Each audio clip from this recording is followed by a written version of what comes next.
प्यारे बच्चों, हमने अपने जीवन में कई प्रकार के पैटर्न देखे हैं, जैसे कि अनानास में, सूरजमुखी के फूल में या फिर मधुमक्खी के छत्ते में जो सर्पिल बने होते हैं, उनमें एक पैटर्न होता है जिसके कारण सभी कुछ व्यवस्थित सा लगता है। ये पैटर्न हम संख्याओं में भी देखते हैं, जैसे कि कोई संख्या है 1, 2, 3, 4। कैसी संख्याएं हैं ये? प्राकृत संख्याएं हैं। इनमें भी एक पैटर्न है। 2, 4, 6, 8 इस प्रकार से इनमें भी पैटर्न है। इसी प्रकार 1, 4, 9, 16, 25 इनमें भी एक पैटर्न है। पैटर्न का अर्थ होता है कोई नियम। अब अनुक्रम क्या होता है? अनुक्रम होता है किसी निश्चित क्रम में संख्याओं की व्यवस्था। किसी निश्चित क्रम में संख्याओं की व्यवस्था मतलब इनमें आपस में संख्याओं में कोई ना कोई लिंक होता है, कोई रिलेशन होता है जिससे ये आपस में जुड़ी होती हैं। अब वे संख्याएं जो ऐसे अनुक्रम में हो जो किसी एक विशेष पद्धति का अनुसरण करती हैं, उन्हें हम श्रेणी कहते हैं। श्रेणी का हम उदाहरण भी ले सकते हैं, जैसे कि 1, 2, 3, 4, 5, 6, 7 इसी प्रकार से संख्याएं हैं। इसके अलावा संख्याएं हम ये भी ले सकते हैं 1, 3, 5, 7, 9, 11। ये भी एक तरह की श्रेणी है। अब अंतर क्या होता है? अनुक्रम और श्रेणी में क्या अंतर होता है? अनुक्रम में क्या होता है? एक निश्चित क्रम तो होता है, लेकिन उसमें हम आखिरी का पद हम नहीं निकाल सकते। लेकिन श्रेणी में हम अंतिम पद भी निकाल सकते हैं, जैसे कि ये सारणी है 2, 4, 6, 8। अगर हम चाहें कि इसमें 10वें नंबर पर क्या आएगा, तो 10वां पद हम आसानी से निकाल सकते हैं। हमें अच्छे से पता है कि इसमें दो संख्याओं का अंतर है कि हम 2 प्लस कर रहे हैं। इसमें 2 प्लस किया हमें 4 मिल गया, इसमें 2 प्लस किया हमें 6 मिल गया, इसमें 2 प्लस किया 8 मिल गया। इसी प्रकार हमें अंतिम पद मिल सकता है। तो ये एक श्रेणी है। अब एक होते है समांतर श्रेणी। समांतर श्रेणी क्या होते हैं? समांतर का अर्थ क्या होता है? समांतर का अर्थ होता है समान अंतर। समांतर का अर्थ होता है समान अंतर, मतलब जिन संख्याओं के बीच का अंतर समान होता है।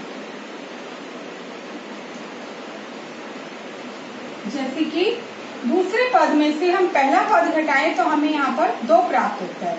6 में से 4 हम घटाते हैं तो हमें 2 प्राप्त होता है।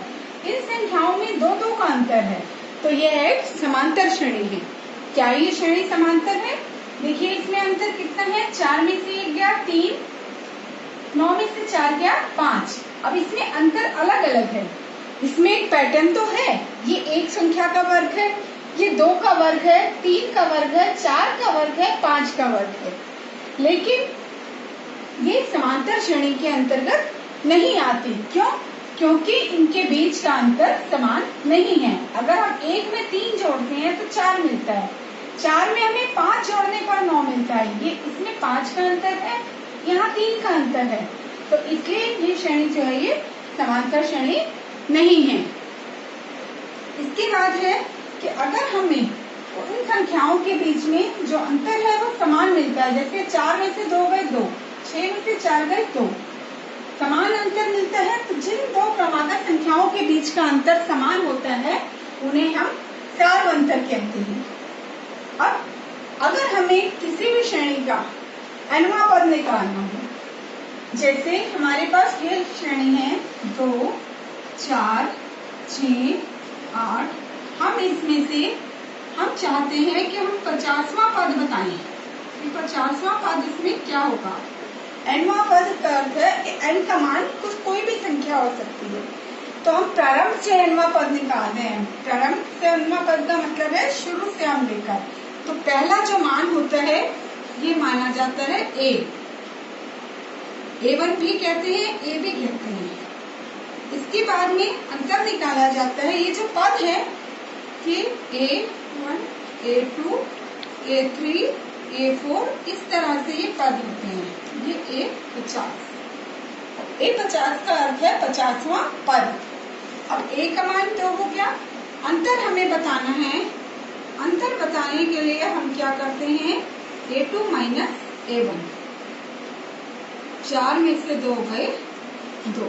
इसी प्रकार A3 माइनस A2, 6 माइनस 4 ये हो गए 2। क्योंकि इसमें अंतर सभी का समान आ रहा है तो चार अंतर को हम कॉमन डिफरेंस कहते हैं। इसको हम D से डिनोट करते हैं। इसका सूचक है D। तो D का मान हो गया 2। अब हम ये सूत्र लगाएंगे, an बराबर a plus n minus 1 into D। 50वां पद हमें बताना है तो a का मान क्या है, इसमें 2, n का मान है 50 माइनस 1, D का मान है 2। तो ये हो गया 2 प्लस 49 गुणा में 2, 2 प्लस 98, 50वां पद हो गया 100। तो हमारा उत्तर हो गया 100। तो इस प्रकार से हम इस समांतर श्रेणी में कोई भी पद हम बता सकते हैं। अब हम प्रथम n पदों के योग की बात करते हैं। प्रथम n पदों का योग, अगर हमारे पास कुछ संख्याएं हैं जो कि समांतर श्रेणी में हैं और हमें उनका योग बताना हो तो हम उसके लिए इस सूत्र को प्रयोग करते हैं। जैसे Sn बराबर n बटा 2 गुणा में 2f प्लस n माइनस 1 गुणा में d। अगर इसमें अंतिम पद हमें पता हो तो हम ये वाला सूत्र अप्लाई करते हैं। Sn बराबर n बटा 2 गुणा में a प्लस l। यदि मैं आपसे कहूं कि अगर आपको हम 1 से 10 तक की संख्याएं देते हैं और आपको उनका योग बताना है तो क्या करेंगे, आप गिनने बैठ जाएंगे। 1 से 10 का तो आप शायद हो सकता है कि जल्दी से कर भी दें। 1 से 20 तक की संख्याएं अगर आपको दी जाती हैं, जैसे कि, और आपको इन पदों का योग बताना है तो इनकी गिनती करने में, इसका योग करने में आपको कुछ देर लगेगी। तो हमें कोई ऐसी विधि अपनानी चाहिए जिससे कि हमारा ये सॉल्यूशन जल्दी हो जाए। जैसे इसमें हम Sn वाले फॉर्मूले का यूज करेंगे। a का मान होगा इसमें 1 क्योंकि पहला पद इसमें 1 है। b का मान 1 होगा क्योंकि 1 का अंतर है सभी में। A2 माइनस A1 का सूत्र हम लगाएंगे तो ये हो जाएगा, सार अंतर हमारे पास 1 है। Sn हम बताएंगे n बटा में 2 2a प्लस n माइनस 1 गुणा में d। अब इसमें कितने पद हैं ये नहीं पता हमें।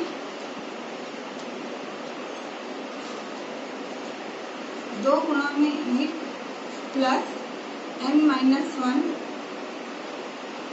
20 बटा में 2, 20 माइनस 1 गुणा में d।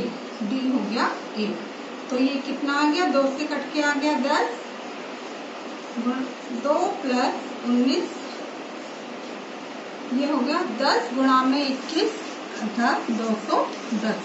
तो इस प्रकार आप बहुत जल्दी से इस प्रश्न का हल निकाल सकते हैं। इसका हम एक और उदाहरण भी ले सकते हैं। जैसे कि मीना अपने बेटे के पहले जन्मदिन पर उसके गुल्लक में 100 रुपए डालती है।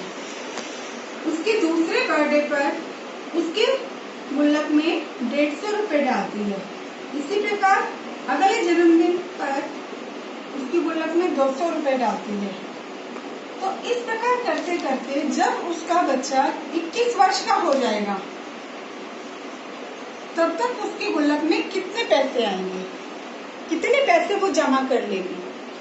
तो ये निकालने के लिए ये हम यही सूत्र का इस्तेमाल करेंगे। जैसे कि इसमें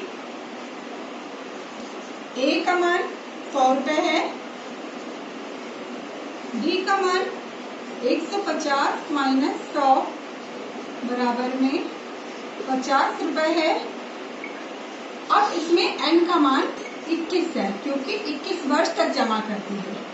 हम इसमें Sn का मान निकालेंगे।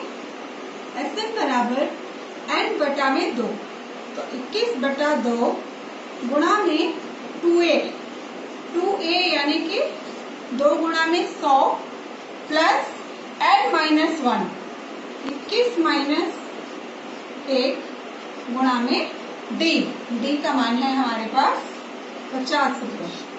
हम इसको हल कर लेंगे। 21 बटा में 2 गुणा में 200 प्लस 20 गुणा में 50, इसका मान आएगा